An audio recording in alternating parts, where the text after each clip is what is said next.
近几年，咱们齐府不知沾染了什么邪气，怪事不断。什么怪事？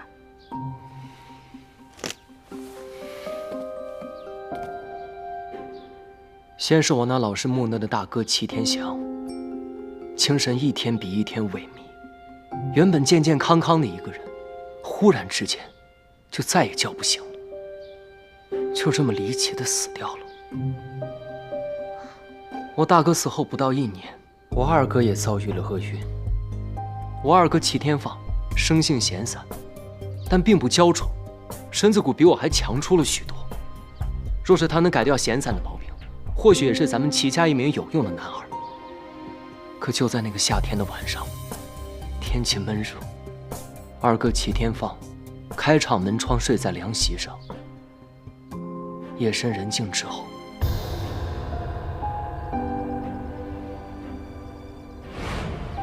我二哥便中了蛇毒，不治身亡。这太蹊跷了！好端端的齐府，为何有这种毒物？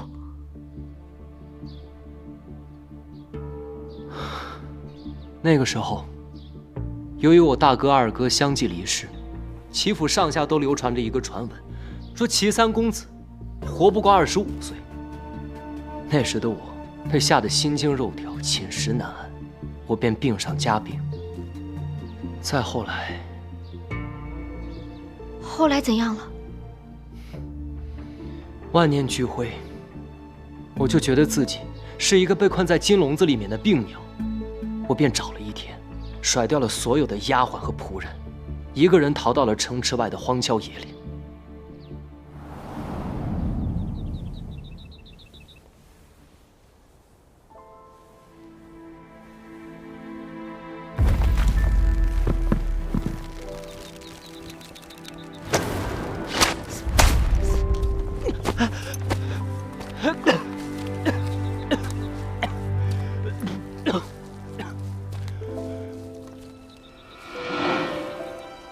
救下我的人，便是我的恩师刘若谦。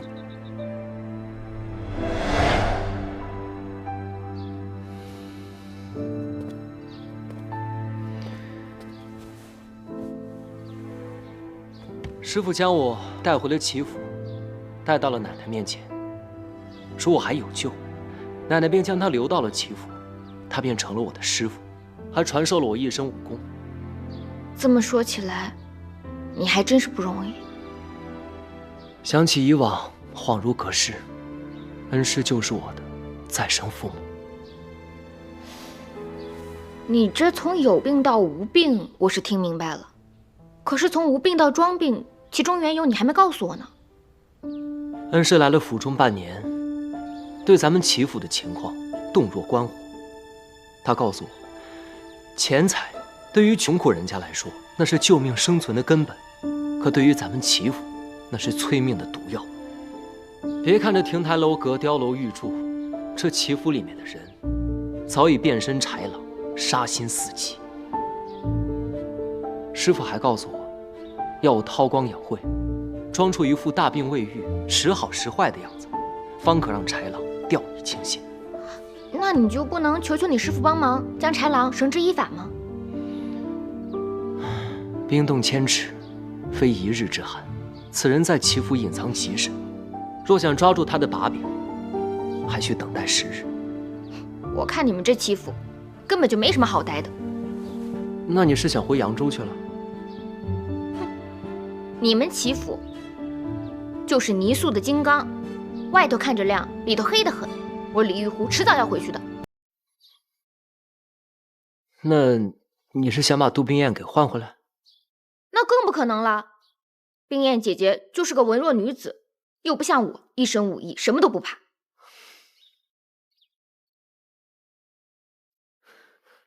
玉湖小姐此言一出，价值1000金。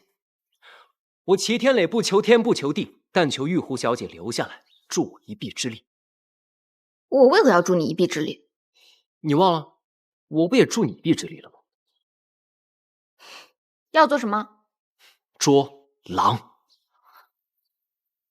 玉湖妹妹从小练就一身武艺，乃江湖侠义人士，不知意下如何？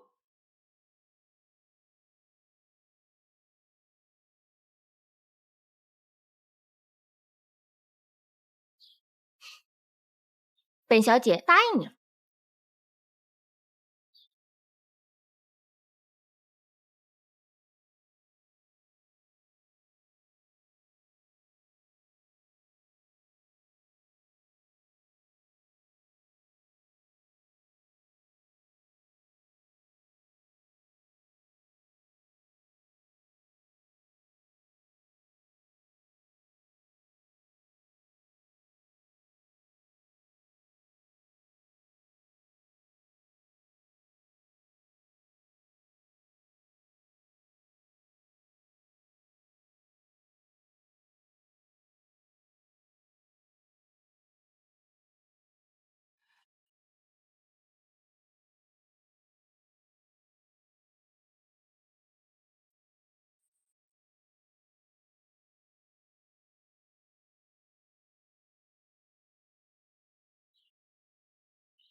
将军，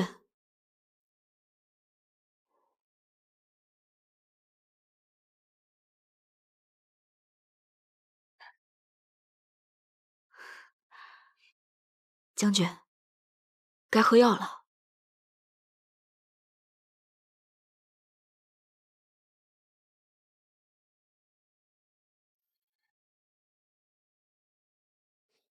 杜宾，我好像确实在哪儿见过你。我，将军，我不是说过吗？那天您得胜回营，您在马上，我在马下。不对，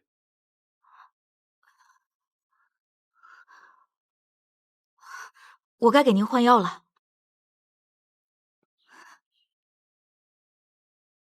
我帮你。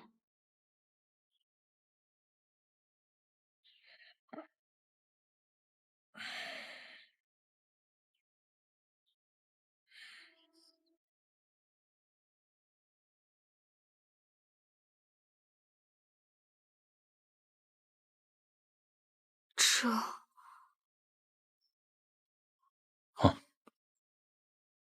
与异族大战所伤，战了7天7夜，血流的直了。此伤看着深入3寸有余。都是旧伤。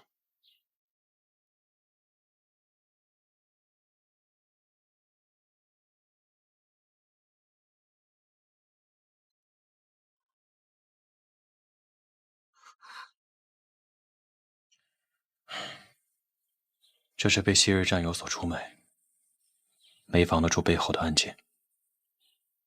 将军为国为民，将自己的生死置之度外，实在令人敬佩。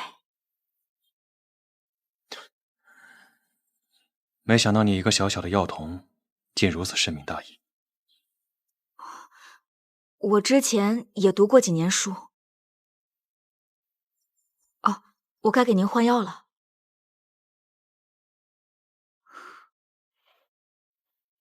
有些痛，您忍忍。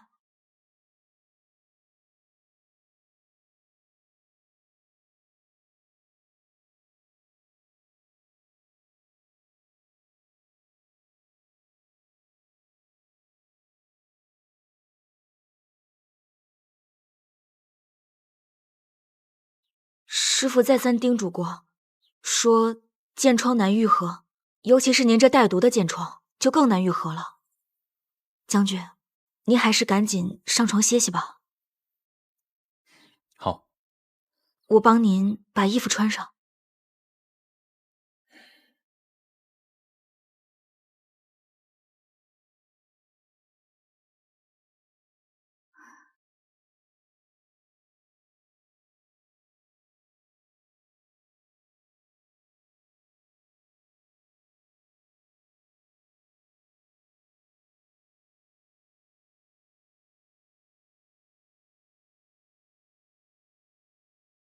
将军，我看您这儿也没个人收拾，我帮您收拾一下吧。好。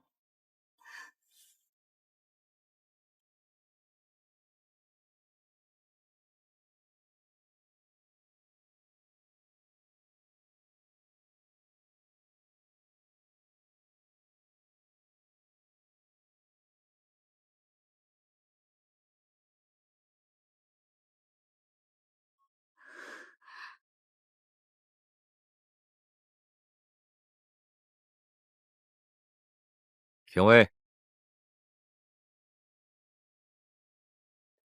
你刚才说将军已经去世过2任妻子了，到底是怎么回事？第一个夫人好像是难产而死，当时母子俩都没保下来。第二个呢？第二个夫人好像是随将军一起远征西南边关，长途跋涉，突然中疾不治而亡。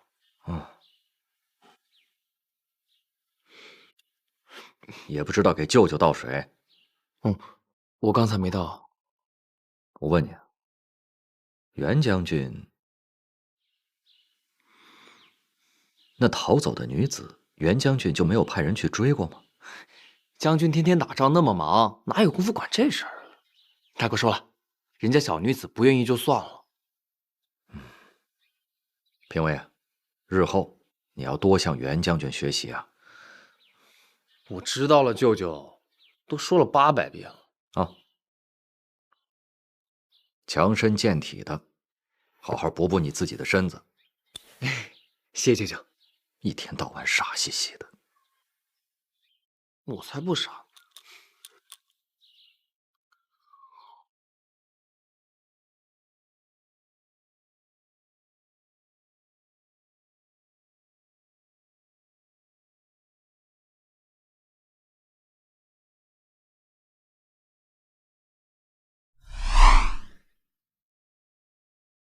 这是怎么回事？这俩人，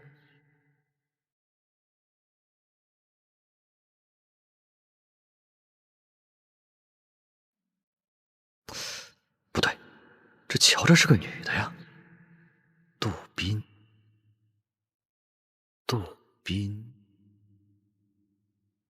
这杜冰雁是假的，但新娘子却是真的。这不就是杜冰雁少了一个字吗？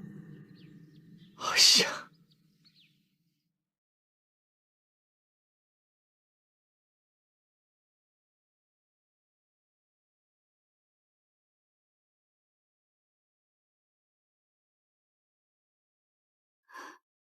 将军，该用膳了。这么多好吃的。将军，你中了箭毒，有些发物不可乱吃。我呀，特地选了一些温补的食材，快来尝尝。差点忘了，你的伤还没好，还是我喂你吧。不用。啊？我堂堂将军，怎可如此？虽说你是将军，那也是我杜宾的病患，在战场上听将军的，在这病榻前，那可得听我杜宾的。还是我来喂你吧。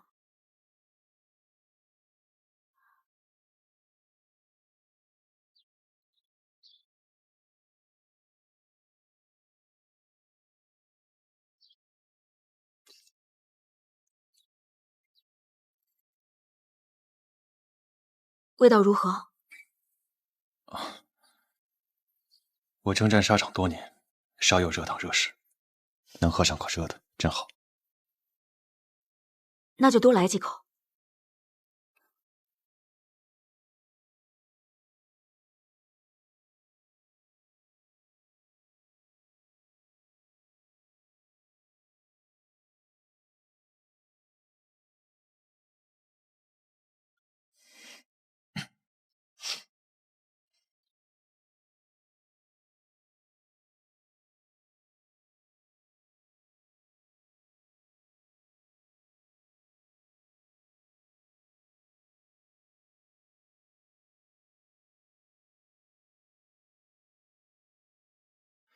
小乔姐，你怎么来了？给三少爷送药啊？哎，等一下啊，少奶奶，小巧姐来给三少爷送药啦。三少奶奶，这药已经熬好了，得让三少爷亲口喝下去，老太君才能安心呢。他已经歇着了，交给我吧。你去歇着吧。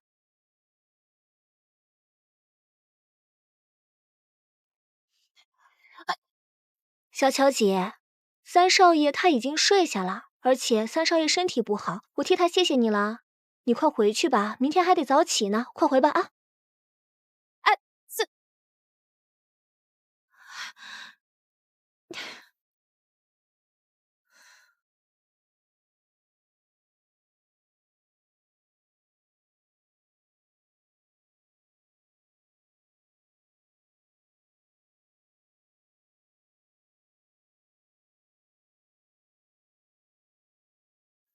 他们就是天天喝这药，才命进黄泉的。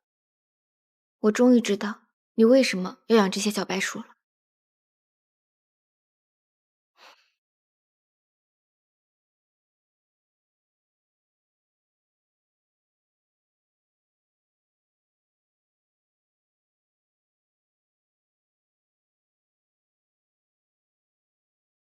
记得一日一剂。来，杜宾。跟我来。下一个。谢谢。恢复的差不多了。杜宾，再给他拿一些乙种药丸。好。乙种。哎，杜宾，忙着呢。多谢。你来干什么呀？舅舅，你再给我开一个上次的药丸吧。哦，杜宾，帮他去拿一颗乙种药丸。哎，杜宾，这个药可好了，要不舅舅你给杜宾也开一点？你是不是闲着没事儿啊？要不要我让将军给你多加点训练？哎，别加了，别加了。喏，谢谢你啊。快走吧。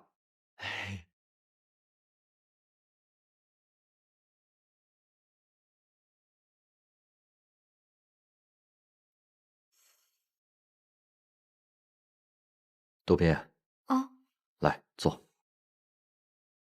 哦，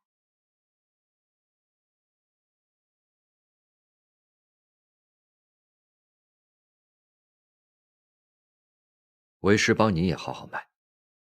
我右手。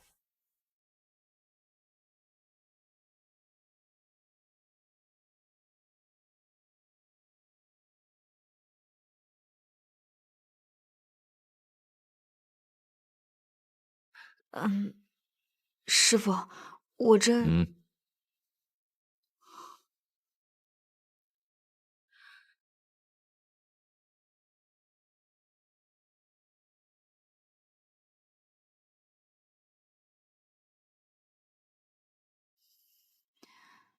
果然不出我所料。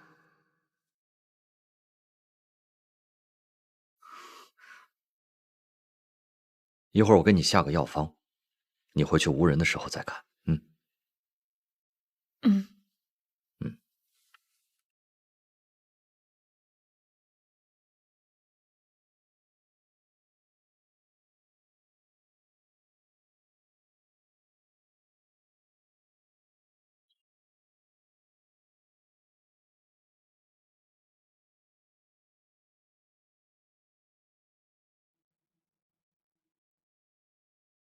一两柴胡去林州，4文冰片到边城。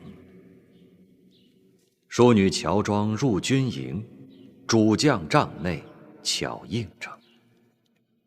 严酷军规莫忘记，大义丧命万不能。如须为师来相助，明日见面续详情。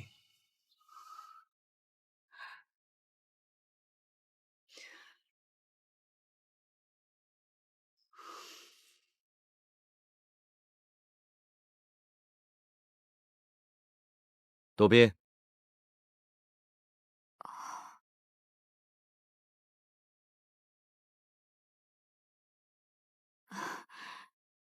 师傅，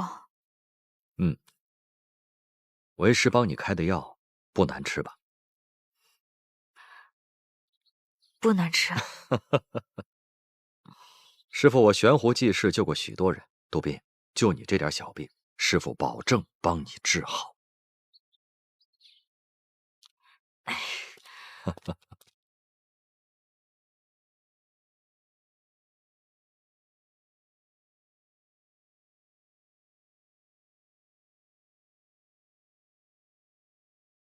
禀报将军，按您吩咐，小人查了咱们部队军籍，如今服役人员当中并没有叫杜奎的人。前2年的骑兵当中倒是有扬州人士，但去年也调配去支援南方了。将军在吗？去吧。是。将军，杜斌，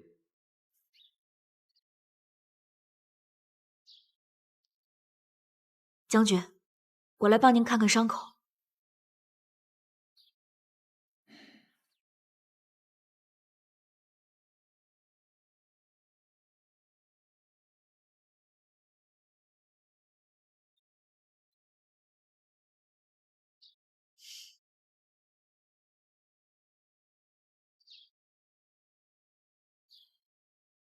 师傅，将军的伤口都已经愈合了。好，将军，我再为你把把脉。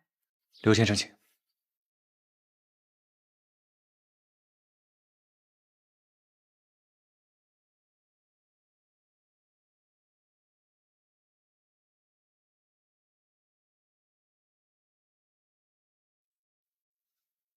将军请放心，再休息2日便可上阵杀敌了。多谢刘先生。杜斌。啊。我已命人查了军籍，我部并无杜奎其人。兄长不在此处，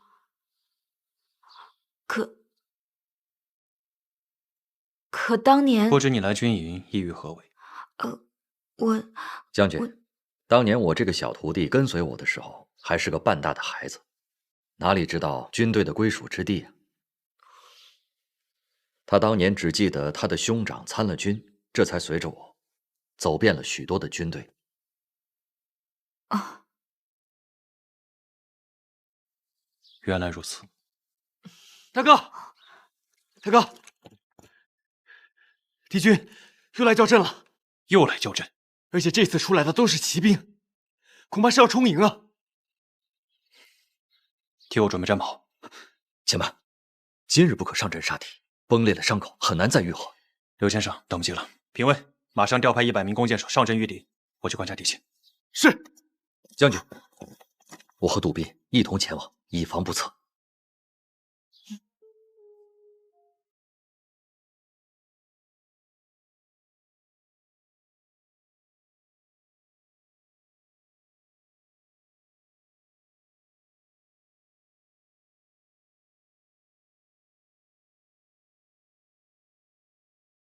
将军，敌军已经教营2天了，他们前面是骑兵，后面是步兵，看样子是要冲营啊！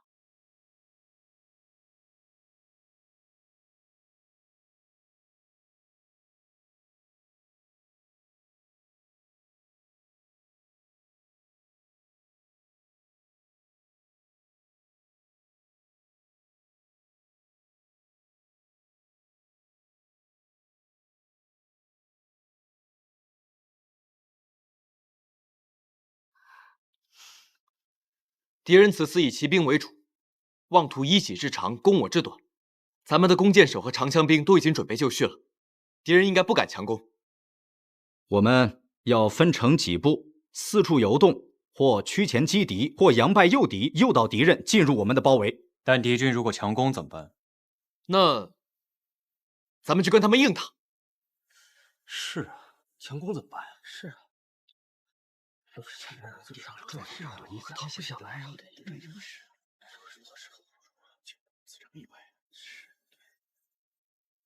还有吗？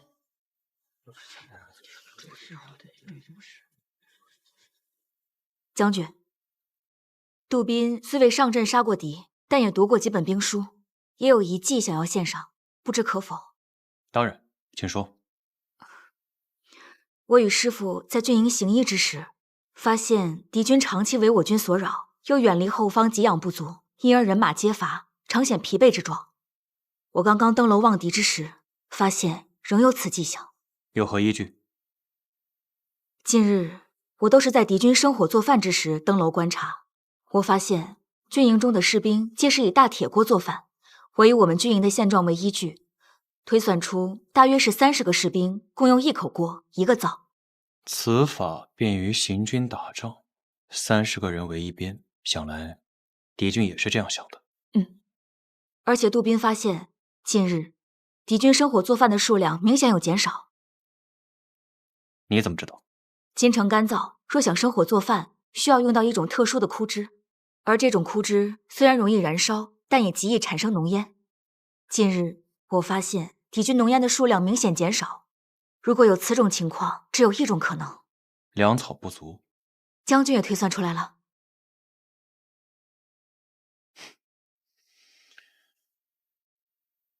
观察入微，心思缜密，做得好。那针对此番军情，你有什么计策吗？我想，既然敌军的士兵都没得吃，那他们的马匹定然也是饿着肚子的。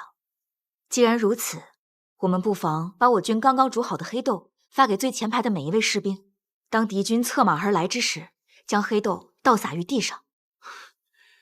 不是，杜宾，敌军马上就要攻进城了，你还要把人家喂跑，这是什么馊主意？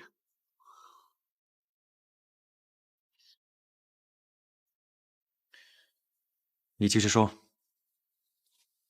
我想，那黑豆香气扑鼻，那些马匹本来就饿着肚子，他们闻到黑豆的香味，定然会四处散开，也不会再听敌军的指挥了。我们便可趁此时机杀他们个措手不及。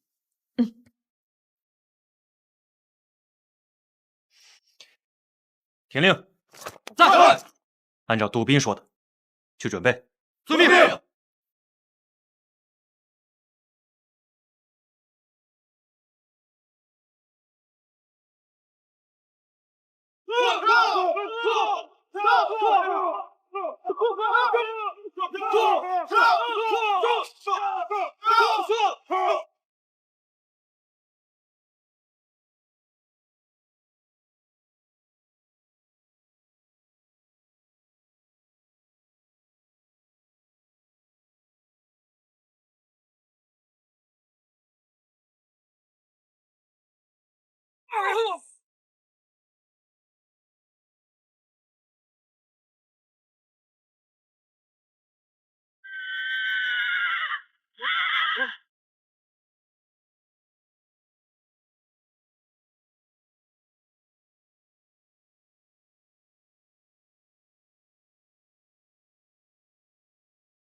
师傅，嗯，我一直有件事想问您，您为何不仅知道我叫杜冰燕，还知道那个姑娘的名字呢？嗯，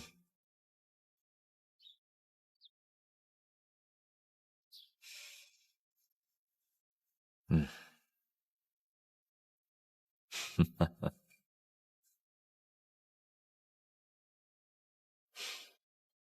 其实啊，为师什么都清楚。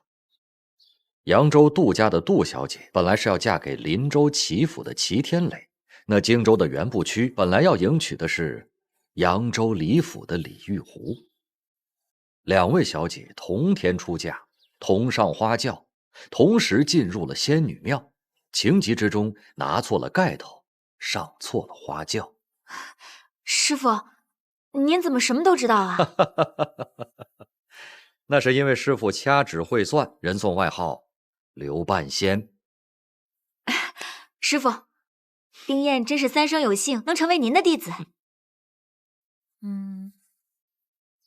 从今往后，我还要跟您学医、学剑、哦，学武功，更要学这占卜之法。哦，你这是要把师傅毕生绝学全都学去啊？就算是师傅的亲女儿，师傅也未必都会传给她。哎，那师傅，不如什么？收我做干女儿吧。好一个聪慧的干女儿！干爹在上，请受女儿一拜。来，冰燕。其实师傅呢，并非什么高人。我是从林州过来的，齐家的三公子也是师傅的徒弟。哦，天磊装病是为了应付府上那些奸邪之人。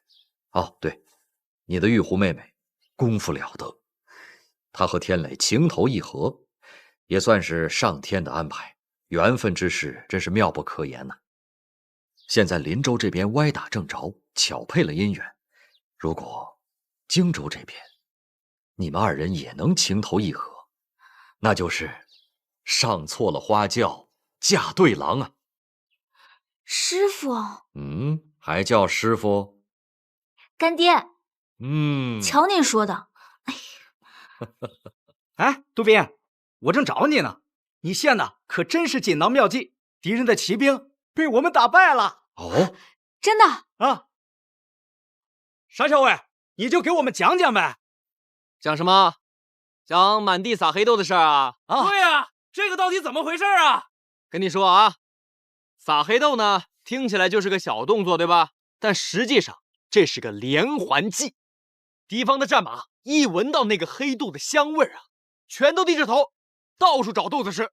就趁这个时候，我们战鼓雷鸣，直接冲杀过去。敌人以为我们神兵天降呢，顿时就没有了那主心骨。我们就像砍刀切菜一样，直冲敌方大本营，大获全胜。哈！来，我猜猜，出这个点子的人是谁啊？谁啊？沙校尉，我们哪猜得出来啊？你告诉我们呗。是啊，跟你们说，出此奇策的就是我那个聪明伶俐的小兄弟杜宾。杜宾，谁啊？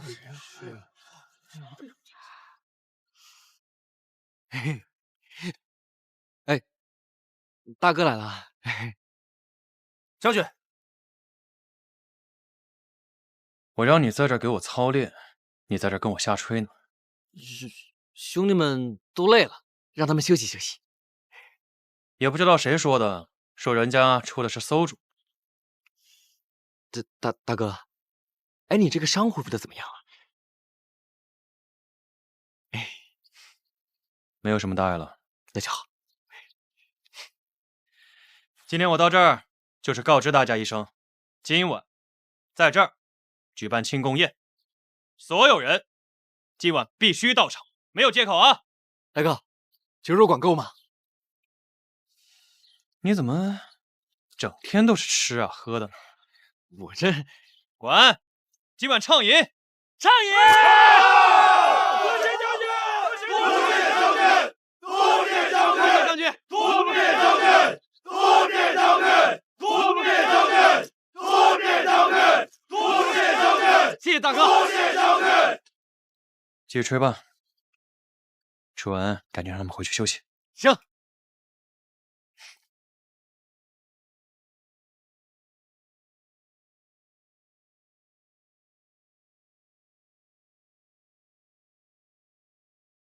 干爹，我们的药材用的太快了，那药箱都快空了。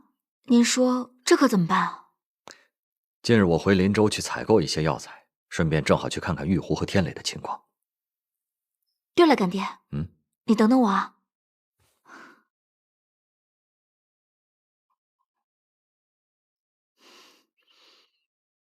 干爹，今天我看到了这个。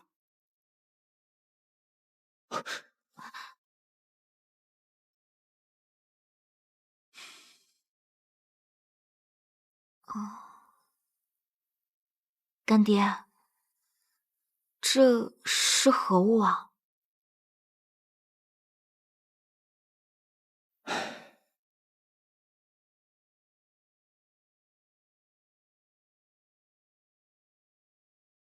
这是一对痴男怨女的信物。我有位师兄叫做风彻，医术十分高明，当年救助了很多病人。只是可惜的是，为医者却不能自救。那这朵莲花为何只有半朵？另外半朵去哪儿了？还有，师父您刚刚说的那位风师兄，他又经历了什么？这半朵金箔莲花，是我师兄与他心爱女子的定情信物。